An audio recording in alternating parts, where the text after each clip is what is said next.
Hi guys, இன்றைக்கி என்ன பார்க்க போகிறோம்னா ஆரி ஒர்க் ஃப்ரேமில் வந்து எப்படி கிளாத்தை ஃபிக்ஸ் பண்ணலாம் அப்படின்னு சொல்லிட்டு பார்க்க போகிறோம். ஆரி ஒர்க் ஃப்ரேம் வந்து மொத்தம் நம்மளுக்கு 2 சைஸில் கிடைக்கும்.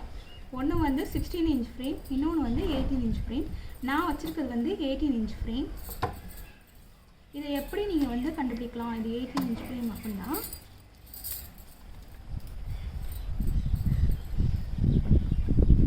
இந்த மாதிரி இன்னர் ரிங்கில் வந்து இப்படி வச்சு பார்த்தீங்கன்னா உங்களுக்கு தெரியும், இதில் 18 இன்ச் வந்திருக்கும். இதுதான் 18 இன்ச் ஃப்ரேம். இப்படி தான் நம்ம கண்டுபிடிக்க முடியும். ஆரி ஒர்க் ஃப்ரேமில் மொத்தம் 2 ரிங் இருக்கும். ஒன்று இன்னர் ரிங், இந்த மாதிரி ரவுண்டாக இருக்கும். இன்னொன்று வந்து அவுட்டர் ரிங், அதில் வந்து இந்த மாதிரி ஸ்க்ரூ இருக்கும். அதுதான் அவுட்டர் ரிங்னு சொல்லுவாங்க. இதை வந்து இப்போ இந்த கிளாத்தை எப்படி ஃபிக்ஸ் பண்ணலாம், ஆரி ஒர்க் கிளாத்தை ஃபிக்ஸ் பண்ணலான்னு பார்த்துக்கலாம்.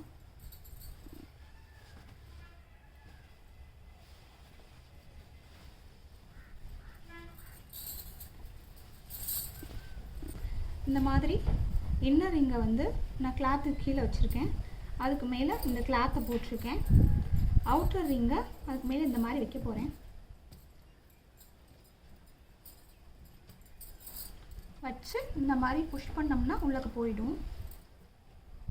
அதுக்கப்புறம் கொஞ்சமாக வந்து டைட் பண்ணிக்கோங்க. ரொம்ப டைட் பண்ண வேண்டாம், லைட்டாக மட்டும் டைட் பண்ணிக்கோங்க. டைட் பண்ணிவிட்டு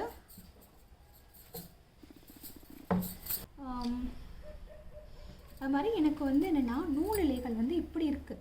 துணியில் வந்து நூல் இலைகள் வந்து இந்த வாக்கில் இருக்கணுண்டி நான் பிடிச்சி இழுக்கும்போது நான் இப்படி தான் இழுக்கணும். இந்த சைடு தான் நம்ம இழுக்கணும். இந்த மாதிரியெல்லாம் இழுக்கக்கூடாது, சுற்றியெல்லாம் இழுக்கக்கூடாது. நான் இந்த மாதிரி தான் இழுக்கணும். இழுத்தால் தான் வந்து துணி டேமேஜ் ஆகாமல் இருக்கும். இந்த மாதிரி மேலே உள்ள ரிங்கையும் கீழே உள்ள ரிங்கையும் நல்லா பிடிச்சிக்கணும். பிடிச்சிக்கிட்டு இந்த மாதிரி எக்ஸ்ட்ரா உள்ளே இருக்கிற துணியெல்லாம் அப்படி இழுத்து இழுத்து விடணும்.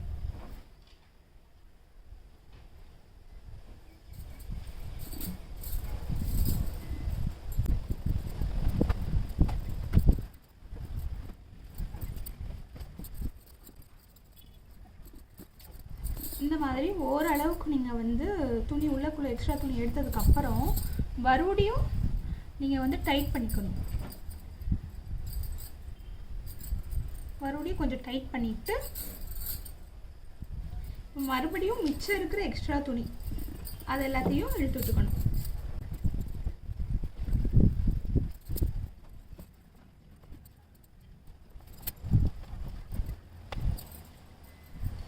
இப்போது நமக்கு வந்து நல்லாவே துணி வந்து செட் ஆயிடுச்சு.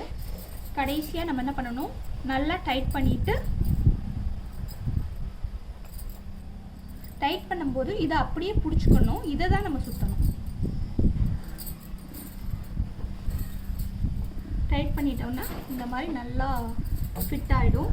இதுக்கு மேலே வந்து நம்ம ஆரி ஒர்க் போடும்போது சும்மாலாம் பிடிச்சி இப்படி இழுக்கக்கூடாது.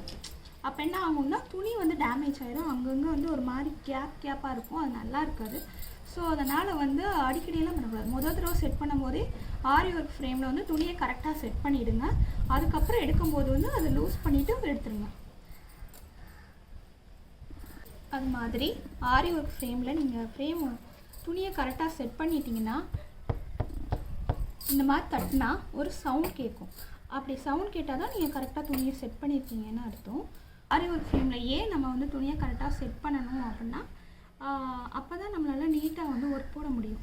அப்படி ஒருவேளை நம்ம செட் பண்ணலை, ஒழுங்காக செட் பண்ணலை, கொஞ்சம் லூஸாக செட் பண்ணியிருக்கோம் அப்படின்னா ஒர்க் போடும்போது என்ன ஆயிரும்னா துணி வந்து சுருங்க ஆரம்பிச்சிடும். நம்மளால் நீட்டான ஒரு ஸ்டிச் கொடுக்க முடியாது, நல்லா இருக்காது. பார்த்துக்கோங்க நான் எப்படி செட் பண்ணியிருக்கேன் அப்படின்னு சொல்லிட்டு. எந்த இடத்துலையுமே சுருக்கம் இல்லை. இந்த மாதிரி துணியை செட் பண்ணணும். செட் பண்ணதுக்கப்புறம் பிடிச்சி இழுக்காதீங்க. ஸோ அதுதான்.